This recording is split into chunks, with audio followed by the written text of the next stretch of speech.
President Donald Trump, still not used to saying that. Last night, he flew 8,000 miles for his first state visit to India. Now, Trump's in India partly to negotiate a trade deal and partly to get his copy of the Kama Sutra signed. Yeah, Trump and Melania use that book all the time. Her favorite position is the one where she's on top and he's not in the room. Now, you might be wondering, how would a country full of brown people react to a visit from Donald Trump? Well, it turns out from the moment Trump arrived, it was love at first sight. President Trump just arrived this morning for a two-day visit. The president received what's being called a king's welcome, orchestrated by the Indian Prime Minister. The president headed a massive rally packed with more than 100,000 people. A Make America Great Again rally, India style. They even blasted Macho Man before the president took the stage. And when he did, a show of affection for India's Prime Minister.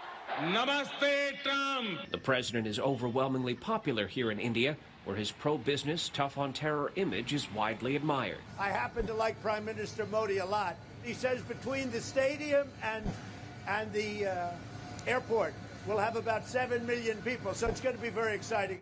7 million people came out to see Trump go from the airport to the stadium? That's impressive. Although, to be fair, it's also India. There's 7 million people between any two locations. Yeah, I mean, the line at Indian Starbucks is 7 million people. There are Indian brides right now who are like, no, daddy, I just want a small wedding, no more than 7 million people. It's like, okay, Anushka, first cousins only.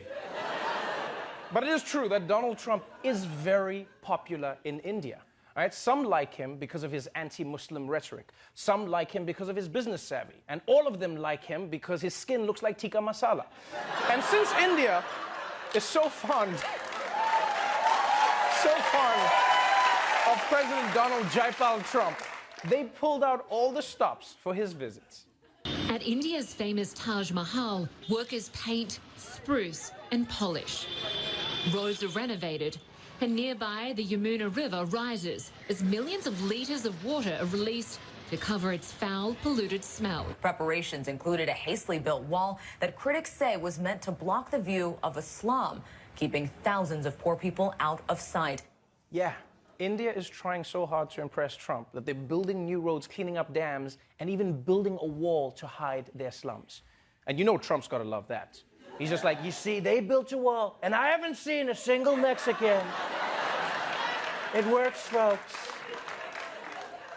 Now, India cleaning its rivers and streets for Trump might seem extreme, but if you think about it, this is basically what guys do whenever a girl says she's coming over, right? Yeah, you make the bed, pick up your clothes, hide all your junk in the closet, then she calls and says she can't make it, and you're like, damn it, so I flushed the toilet for nothing?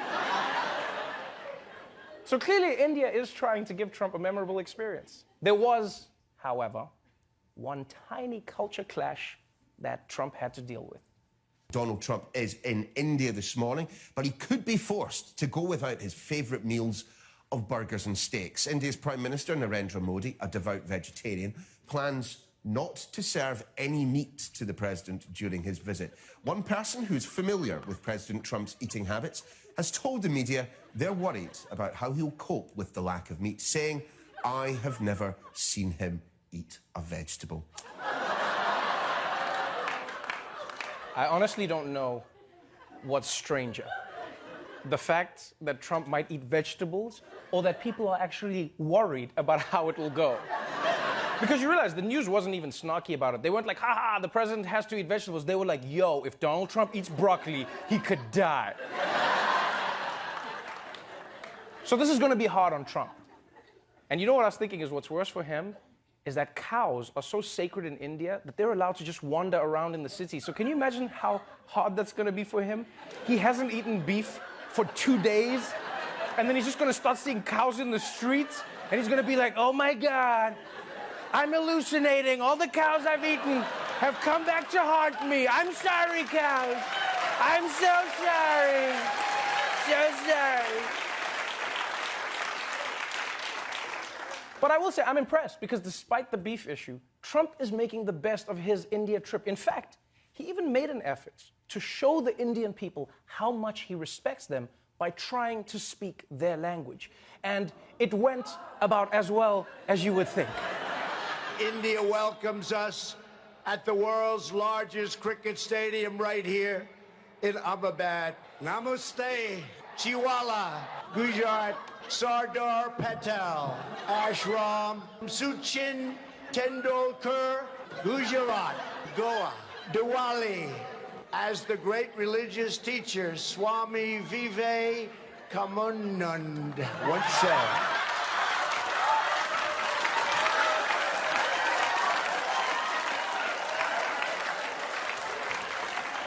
Oh, man. Oh, even if that pronunciation was right, that facial expression was so wrong. That looked like the most exercise he's gotten in decades. It's like, come on. All right, that's my steps for the day. I'm done. Oh, man. Now, this was really interesting. After Trump butchered half the Hindi dictionary, Indian Twitter lost their minds, right? People were coming on like, dude, it's not namaste, it's namaste. Who messes up namaste? It says namaste. But to those Indians, I say, please, don't be mad, right? Trump may not be able to pronounce Hindi words, but he can't pronounce English words either, so he's an equal opportunity offender. And besides, think about it. It would have been way scarier if Trump had come out all fluent in Hindi. Can you imagine if he just came out and he's like, "Kaise tumhare jail? Main tumse pyar, aapka baal bahut sundar hai. Kuch hote aaye, bigly." It would have been weird. So, that was day one of President Trump's trip to India. And you know what? I'm proud of the president. I'm really proud of him for teaching us a valuable lesson. And that is no matter how old you are, you can still go to new places, make new friends, and have new mind-blowing experiences like eating a carrot for the first time. And to that I say, namaste.